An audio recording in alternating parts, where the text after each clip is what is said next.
अभी नेक्स्ट इसमें देखेंगे हम कि मास और वेट का कंसेप्ट क्या होता है। तो मैं ये डायरेक्टली आपको डिफ्रेंशिएट करके बता देती हूँ ताकि आपको बहुत अच्छे से समझ जाएगा। तो मास मतलब क्या होता है कि अमाउंट ऑफ मैटर जितना प्रेजेंट है ऑब्जेक्ट में, that is a mass. Amount of matter present in object. तो हम मैटर किस में काउंट करते हैं? मैटर का जो SI यूनिट है वो होता है kg। ठीक है, हम जब सब्जी लेने जाते हैं तो एक्चुअल में हम कुछ चीज़ें kg में लेते हैं, ग्रॉसरी भी kg में लेते हैं। तो that is a mass of that matter. ठीक है, मतलब अमाउंट कितना, अमाउंट ऑफ मैटर कितना है उसमें, वो होता है मास। तो मास हम मेजर करते हैं kg में। उधर अगर हमने वेट देखा तो वेट एक डिफरेंट थिंग है मास से। वेट जो होता है, वेट मतलब होता है कि object, weight of an object is defined as a force with which earth attracts the object. Weight of object means क्या होता है? तो force with which the earth attracts the object toward itself, उसको हम बोलेंगे वेट। और ये force है, इसीलिए वेट जो है हम ऐसे लिखेंगे, weight is equals to mass into acceleration. क्योंकि ये क्या है? Weight is nothing but what? Force which is attracting the object towards the earth surface. तो ऑब्वियस है फोर्स का यूनिट जो होता है वो होता है, यूनिट जो रहेगा वो रहेगा न्यूटन, और मास का यूनिट रहेगा kg। और mass is the amount of matter in the object and weight is a force with which the earth attracts the object.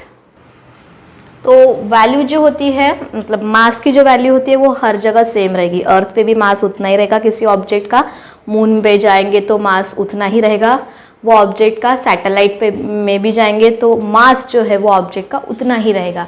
But ये केस वेट के साथ नहीं होती है, क्योंकि वेट जो है ऑब्जेक्ट का वो चेंजेस होते रहे, मतलब चेंज होते रहेगा फ्रॉम प्लेस टू प्लेस। क्योंकि आपको पता है एक्सेलरेशन ड्यू टू ग्रेविटी की वैल्यू जो होती है वो हर जगह डिफरेंट होती है। अर्थ पे अलग है, अर्थ सरफेस पे अगर हमने देखा एक्सेलरेशन ड्यू टू ग्रेविटी की वैल्यू तो वो भी अलग अलग है। अर्थ सरफेस के ऊपर हाइट पे गए तो एक्सेलरेशन ड्यू टू ग्रेविटी की वैल्यू अलग आएंगी, मून पे जाएंगे तो एक्सेलरेशन ड्यू टू ग्रेविटी की वैल्यू अलग आएगी। इसीलिए वेट जो है ऑब्जेक्ट का वो चेंज होते रहेगा, क्योंकि weight is nothing but what? Mass into acceleration. But mass जो है हमेशा सेम रहेगा, कहीं पे भी गए, अर्थ पे गए, मून पे गए, सैटेलाइट में गए, अर्थ पे मतलब अर्थ से कुछ हाइट पे गए, अर्थ की डेप्थ में गए, तभी भी वैल्यू जो है मास की सेम रहेगी। अभी मास सिर्फ और सिर्फ उसका डायरेक्शन वगैरह कुछ नहीं रहता है मास का, इसीलिए मास एक स्केलर क्वांटिटी है। बट अगर हमने वेट देखा तो वेट क्या है? Vector quantity. क्योंकि weight is nothing but what? The weight being a force is a vector quantity, और उसकी जो डायरेक्शन रहेगी it's toward the centre of the earth. ये हमने इसके पहले भी देखा है। ठीक है, और वैल्यू जो है जी की हमेशा हर जगह सेम नहीं रहेंगी, इसीलिए ऑब्जेक्ट की भी, ऑब्जेक्ट का वेट जो है वो एक प्लेस से दूसरे प्लेस तक चेंज होते रहेगा। ये भी हमने अभी देखा थोड़ी देर पहले, इसीलिए वो वेक्टर क्वांटिटी है। और स्केलर क्वांटिटी इसीलिए यहाँ पे है, तो यहाँ पे मास जो है हमेशा कहीं पे भी जाएंगे सेम ही रहेगा। और अगर according to the Newton's first law देखे, it is a measure of inertia of an object. ठीक है, जहाँ पे इनर्शिया मतलब मास, ठीक है, inertia, measure of inertia of an object, ऐसा बोल सकते हैं हम उसको। और जितना हायर इनर्शिया है उसका उतना ही हायर उसका मतलब जितना हायर उसका मास है वो ऑब्जेक्ट का, उतना हायर वो ऑब्जेक्ट का इनर्शिया रहेगा। इनर्शिया मैंने इसके पहले भी शायद आपको बताया है, what is mean by inertia. It is अ, वो रेजिस्ट करता है खुद के चेंज को, उसको हम लोग इनर्शिया बोलते हैं। तो ये हो गया हमारा difference between mass and weight, और हमने मास और वेट में क्या डिफरेंस है ये भी देख लिया, और दोनों का कंसेप्ट भी। नेक्स्ट कंसेप्ट है हमारा फ्री फॉल।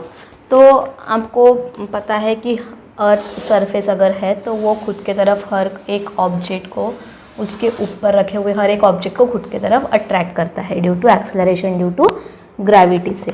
तो अगर हमने यहाँ पे स्टोन पकड़ के रखा, ये है स्टोन, तो ये स्टोन हमने ऊपर एक हाइट पे लेके गए और वहाँ पे उसको हमने पकड़ के रखा। तो आपको पता है ये भी नीचे खींच रहा है अर्थ सरफेस स्टोन को, बट वो नीचे क्यों नहीं गिर पा रहा है? क्योंकि उतना ही force acceleration due to gravity के अपोजिशन में या opposite to the acceleration due to gravity हमने वो स्टोन को ऊपर पकड़ के रखा है। हमने भी उसको कुछ ना कुछ फोर्स, बैलेंस्ड फोर्स अप्लाई किया है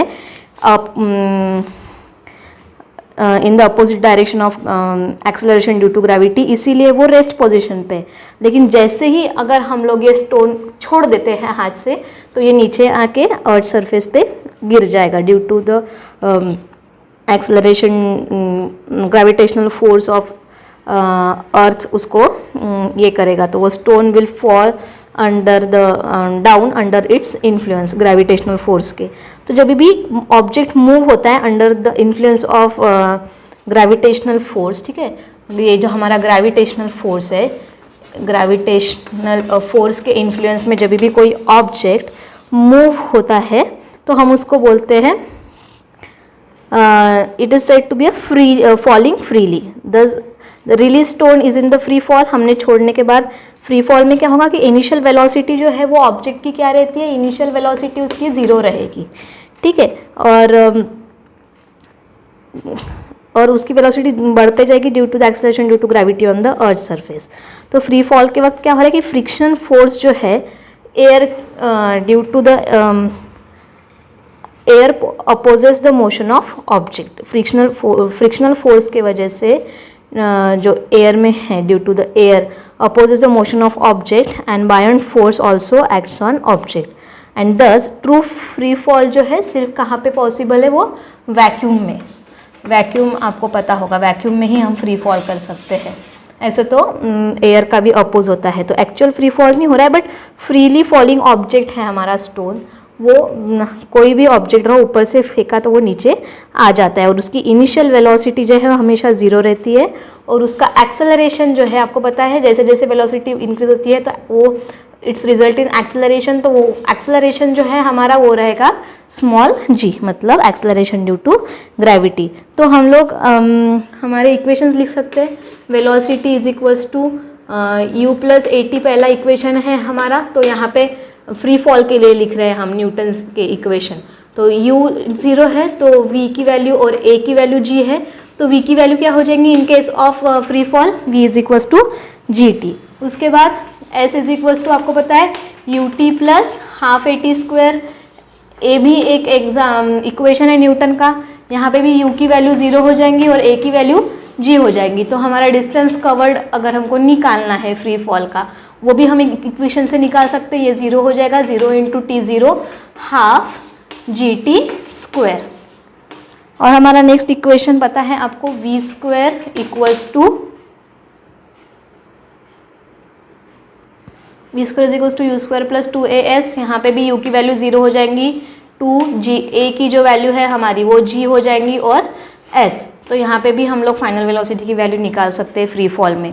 तो हम अगर फ्री फॉल में देखे जाए तो देखेंगे तो न्यूटन्स के जो हमारे पास इक्वेशन है, न्यूटन्स इक्वेशन ऑफ मोशन, वो हमको अलग मिलते हैं क्योंकि वहाँ पे इनिशियल वेलोसिटी जो होती है वो क्या होती है 0।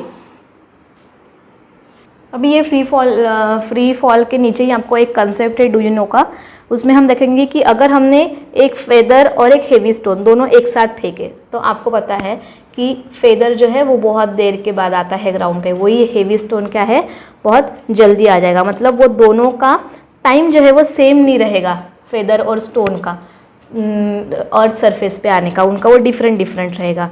क्योंकि फेदर एक्सपीरियंस क्या करेगा बॉयंट फोर्स और frictional force due to air, और इसीलिए वो क्या रहेगा इधर उधर ऐसे हवा में तैरते रहेगा और फ्लोट होते रहेगा इन केस, और वो ग्राउंड पे स्लोली आके गिरेगा। बट वही हेवी स्टोन को वो फोर्स अफेक्ट नहीं करेगा, बायोंट फोर्स और हमारा फ्रिक्शनल फोर्स, इसीलिए स्टोन का वेट भी जो है वो बहुत ज़्यादा है एज़ कम्पेयर टू फेदर। तो बायोंट और फ्रिक्शनल फोर्स जो है वो स्टोन पे कम एक्ट होगा और इसीलिए वो ज़्यादा अफेक्ट नहीं करेगा और स्पीड ऑफ स्टोन जो है वो ज़्यादा रहेंगी अर्थ सरफेस पे आने के लिए।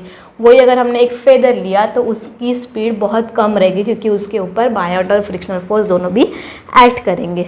तो ये आपको सारी चीज़ें डू यू नो वगैरह भी पढ़ना है क्योंकि आपको एग्ज़ाम में आ सकता है। इन केस अगर आया तो हमको उसके लिए प्रिपेयर रहना है।